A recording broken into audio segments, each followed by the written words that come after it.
Welcome to RG kitchen.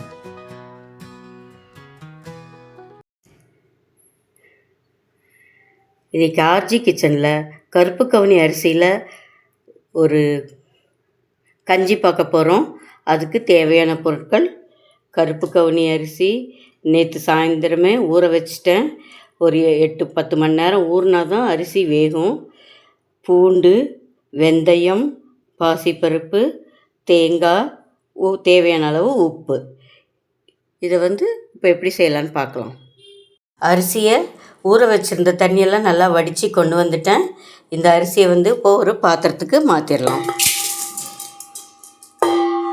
ஒரு பாத்திரத்தில் மாற்றியாச்சு. அதோட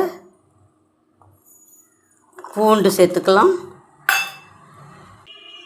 அதோட இந்த பாசிப்பருப்பையும் சேர்த்துக்கலாம். களைஞ்சாச்சு. பாசிப்பருப்பையும் சேர்த்துக்கலாம். இந்த வெந்தயத்தையும் சேர்த்துக்கலாம். சேர்த்துட்டு இதுக்கு 1 டம்ளர் அரிசிக்கு 7 டம்ளர் தண்ணி விட்டு குக்கரில் ஒரு 15-20 விசில் விட்டு இறக்க போகிறோம். பாருங்கள், உப்பு போட்டாச்சு. உப்பு போட்டு நல்லா கொதிச்சிட்ருக்கு. இதில் தேங்காவை அரைச்சி விட்டுருக்கேன். நான் தேங்காய் அப்படியே அரைச்சி விடுறேன். விருப்பப்படுறவங்க தேங்காய் பாலாவும் ஊற்றலாம். கருப்பு கவுனி அரிசியில் கஞ்சி செஞ்சோம் இல்லையா, ரெடி ஆயிடுச்சு பாருங்கள். ரெடியாக இருக்குது.